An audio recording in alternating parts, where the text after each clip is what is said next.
So you just got diagnosed with alopecia, you or a loved one, and you want to talk to an alopecia specialist. And sometimes the first innate move is to talk to your GP, your general doctor, your general physician, or a dermatologist. And so here are some things that I want you to keep in mind as you discuss your alopecia with them, with me, or with anyone else who you think that you should be talking to your alopecia with. So first things first, know a couple things before you go. So when you go to your general doctor, he's going to more than likely either offer you some cortisone creams of some sort or a prescription, and then also potentially move you on to a dermatologist. Dermatologist, same thing. Depending which country you come from and what your insurance looks like, you'll be able to get cortisone creams, cortisone shots to the head, maybe some sort of trial, or maybe some sort of pharmaceutical. So all these things have side effects. And if you're an adult, you should look at these side effects. If you're a parent looking to help your child, definitely look at the risks and at the side effects, because depending on the age of your child, this can affect them down the road. This can affect their fertility. This can affect their growth, their development. And you don't want to impair that over alopecia, which can be reversed with diet and lifestyle. So that brings me to my second topic, diet and lifestyle. Why is no one talking about this? A, because they don't make a lot of money on it. B, because they're not trained. Unfortunately, doctors are not trained on nutrition. They're not trained on or spend time on that, right? They spend time on the pharmaceuticals. They spend time on surgeries. They spend time on the things that, regular people can't help you with. It, like a broken arm. If you come to me with a broken arm, I can't help you with that. You have to go see a doctor, a specialist, correct? Same thing. They don't spend time on the small things. They spend time on the big things. Healthcare makes their money on pharmaceuticals, drugs, and on surgeries. That's just it. That's where they make their money. And so if they're going to tell you, oh, you have diabetes, you have alopecia, you have, XYZ, and you need to, do this, do that, change your diet, maybe do this, do that, change your lifestyle. They're not going to do that. They don't have time to spend time with you. They don't have time to evaluate your diet and lifestyle with you, nor, again, do they make money. Time is ticking. They have less than 15 minutes, 10 minutes to see each client, to see each patient. There's no way they have time for that. So this is why this is unreasonable, and they're going to just shoo you off and say, here, take the cortisone shots, take the cortisone creams, take the pharmaceutical pills, and, see me in a month or so.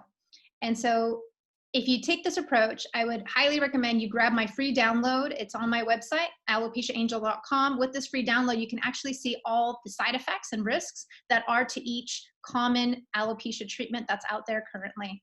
And so this way, you have a full understanding of what you're getting into, if that's the route you actually take. Now, if you're looking for a holistic and natural way to turn alopecia around, then again, they're not going to be able to help you.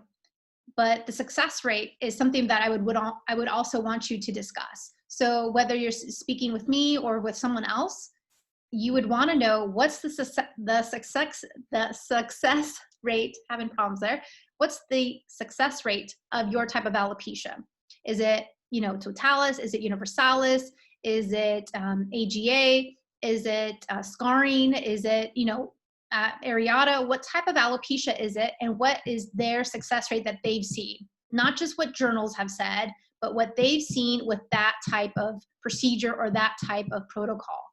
And so this is really what you want to look at, because if they're not going to give you values, whether you're talking to a doctor, me, or someone else, this is part of the problem.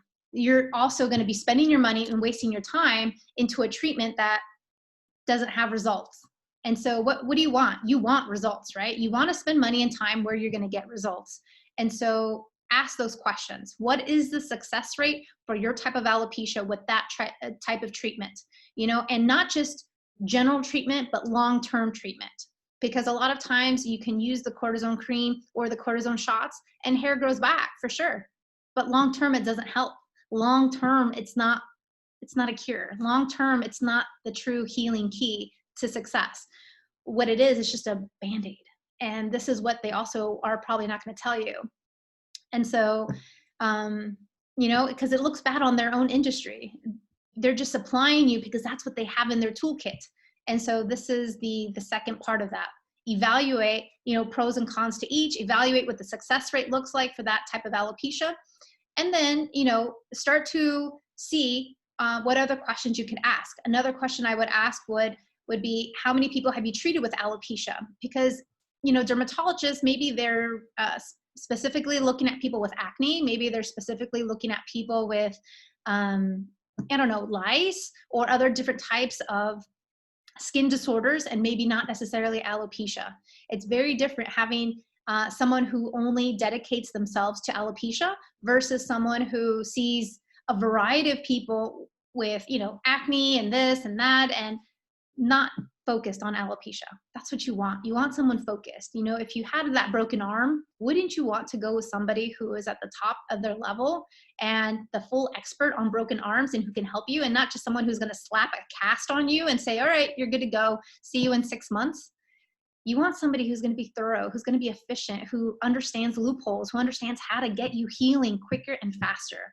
That's the key to success, not just to go with any person. And say, we talked about alopecia in my training, or no, sorry. You go to a personal trainer to lose weight.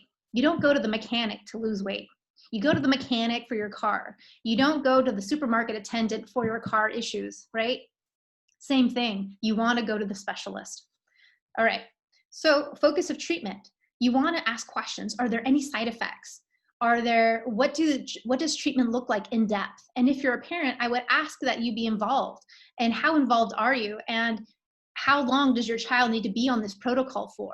And what happens in 6 to 8 months if there's no results? Start asking and grilling them. If I was hiring somebody, I would grill them. I'd want to know everything. We ask for resumes, we ask for references.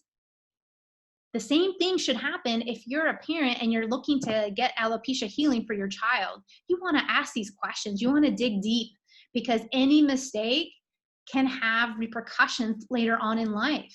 Autoimmune diseases are quite new, 15 to 20 years old. And so the protocols and the drugs and the pharmaceuticals that they use are also relatively inefficient. And we're not seeing lots of results. This is why you have vicious cycles of alopecia, hair growth and hair loss and hair growth and hair loss over decades, over years. You don't want this to happen. You want just to fix the problem and move on. Fix the problem and move on to having hair growth, having health, having a strong immune system, and then living your life, being happy and moving forward, not having the issue of hair loss, just the opposite. Have the issue of a bad hair day. That's the type of hair issues we want to have, not the other ones. So I would really dig deep into that and weigh out all your options, because it's not just one size fits all, right? There's a lot of pros and cons depending who is this for? Is this person in menopause? Is this person done having kids? Is this person not? Is this person a child? Is this person a male? Is this person, in their 20s, 30s, 40s, 50s, 60s? Like, where are they in life? And so this is all very relevant. And really, my story goes back more than 4 or 5 years now. And I got alopecia. I saw multiple doctors in Europe, in Colorado, in California, and no one could help me. And everywhere I went, no one had answers for me. And the only solution I got was cortisone shots on a monthly basis for a year. And I was paying out of pocket. I was paying and seeing these doctors because I was in transition from one place to the other and moving, coincidentally. And so all these things led me to say, like, no, I'm going to go my own route. I'm going to do it. And through research, I found that through diet and lifestyle, through all these changes, I could heal. And you're going to ask me, okay, so what type of alopecia did you have? Well, I had alopecia areata and I had telogen effluvian. But then guess what? My protocol and my program also reverses AGA, androgenetic alopecia, female pattern baldness, where it's all on the crown. It also reverses areata. It also reverses totalis and universalis. In my 2-month program, I see people with results by the end of the program. They're already growing hair on their legs, on their arms, on their eyebrows, eyelashes, where they haven't had no hair for over 10, 5, 20, 15 years. It's amazing. Men, women, children, all get results. And so if we can support our bodies, if we can, learn to educate ourselves more, because there's more out there to learn. You can't just Google this. You really can't. I spent over 2.5 years figuring this out, and I can prove it to you. I have success stories on my website. I have pictures. I have client testimonials. And through diet and lifestyle, it's natural, it's holistic. You'll come out better at the end of it. Not just hairier, but also healthier, a stronger immune system. Because at the end of the day, that's what you want. You want to be able to create this barrier of strong immunity against anything to come your way. So that's what I leave you with. I hope you enjoyed this, and I look forward to speaking to you again. Take care.